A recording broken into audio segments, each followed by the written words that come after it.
Good morning student, আশা করি তোমরা সকলেই ভালো আছো।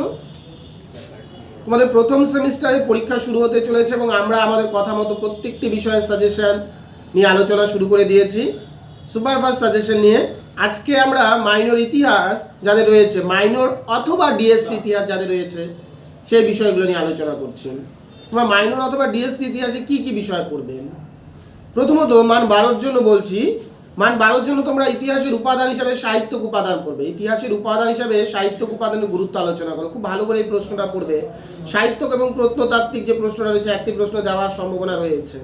2 নম্বর প্রশ্ন তোমরা পড়বে হরপ্পা সভ্যতার নগর পরিকল্পনার প্রধান বৈশিষ্ট্যগুলি আলোচনা করো, অথবা হরপ্পা সভ্যতার পতনের কারণগুলি আলোচনা করো। হরপ্পা সভ্যতার নগর পরিকল্পনার প্রধান বৈশিষ্ট্যগুলি আলোচনা করো, অথবা হরপ্পা সভ্যতার পতনের কারণগুলি আলোচনা করো।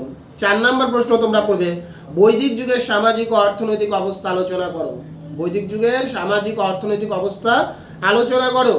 5 নম্বর প্রশ্ন তোমরা পড়বে অশোকের ধর্মের প্রধান বৈশিষ্ট্যগুলি আলোচনা করো এবং মৌর্য সাম্রাজ্য পতনে অশোক কতখানি দায়ী ছিল, এই প্রশ্নটাও ভালো করে পড়বে তোমরা। 6 নম্বর প্রশ্ন তোমরা পড়বে মগধের উত্থানের পিছনে বিভিন্ন কারণগুলি আলোচনা করো। মগধের উত্থানের পিছনে বিভিন্ন কারণগুলি আলোচনা করো। এই যে 6টা প্রশ্ন বললাম, এই 6টা প্রশ্ন 12-র জন্য ভালো করে দাও, দেখবেন। সাহিত্যক উপাদান বললাম, হরপ্পার বৈশিষ্ট্য বললাম, হরপ্পার পতনের কারণ বললাম, বৈদিক যুগের সামাজিক ও অর্থনৈতিক অবস্থা বললাম, অশোকের ধর্ম বললাম এবং সর্বশেষ প্রশ্ন বললাম মগধের উত্থানের কারণ সম্পর্কে আলোচনা করো। এরপর মান 6-এর জন্য তোমরা কোন প্রশ্নগুলো দেখবেন?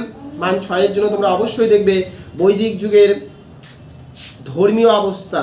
বৈদিক যুগের ধর্মীয় অবস্থা ভালো করে পড়বে। বৈদিক যুগে মহিলাদের অবস্থা, বৈদিক যুগে মহিলাদের অবস্থা সম্পর্কে ভালোভাবে পড়বে। 3 নম্বর প্রশ্ন তোমরা ইতিহাসের উপাদান হিসেবে মুদ্রার গুরুত্ব পড়বে, হিস্ট্রিক্যাল ইম্পর্টেন্স অফ কয়েন। 4 নম্বর প্রশ্ন তোমরা পড়বে ইতিহাসের উপাদান হিসাবে লিপির গুরুত্ব, হিস্ট্রিক্যাল ইম্পর্টেন্স অফ ইনস্ক্রিপশনস, ভালো করে পড়তে হবে। লিপি মুদ্রা থেকে একটি প্রশ্ন আসার সম্ভাবনা রয়েছে এবং বৈদিক যুগের ধর্ম ও বৈদিক যুগে মহিলাদের অবস্থা থেকে একটি প্রশ্ন আসার সম্ভাবনা রয়েছে। 5 নম্বর প্রশ্ন তোমরা পড়বে গান্ধার শিল্প প্রধান বৈশিষ্ট্যগুলি সম্পর্কে আলোচনা করো। গান্ধার শিল্পের প্রধান বৈশিষ্ট্যগুলি সম্পর্কে আলোচনা করো। 6 নম্বর প্রশ্ন তোমরা যেটি পড়বে সেটি হচ্ছে যে তোমাদের সঙ্গম সাহিত্যটা একটু দেখে নেবে এখান থেকে, সঙ্গম সাহিত্য। তারপরে তোমরা এখান থেকে আর হরপ্পা থেকে তোমরা পড়বে যে হরপ্পার ধর্মীয় জীবনটা একটু দেখে নেবে। হরপ্পার ব্যবসা বাণিজ্যটাও দেখতে পারো, হরপ্পা ধর্মীয় বা ব্যবসা বাণিজ্য সম্পর্কে আলোচনা করো, এই প্রশ্নটা একটু তোমরা দেখবে।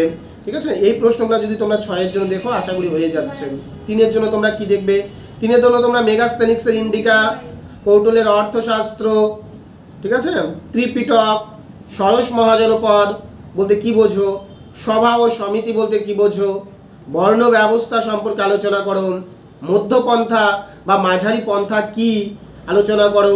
ঠিক আছে, তারপরে তোমার হচ্ছে ষোড়শ মহাজনপদ বলেছি। 3-এর যে প্রশ্নগুলো রয়েছে একটু বেশি পড়তে হবে তোমাদের। এই প্রশ্নগুলো মোটামুটি দেখে যাও, আশা করি তোমাদের অবশ্যই কমন পড়বে এবং পরীক্ষাও ভালো হবে। এবং যেসব নোটসপত্র বা সাজেশনের প্রয়োজন রয়েছে তোমরা অবশ্যই আমাদের দেওয়া সেন্টারের নম্বরগুলিতে যোগাযোগ করে নোটসগুলো তোমরা সংগ্রহ করতে পারো। সবাই চ্যানেলটির সঙ্গে যুক্ত থাকবে। সবাইকে অসংখ্য ধন্যবাদ।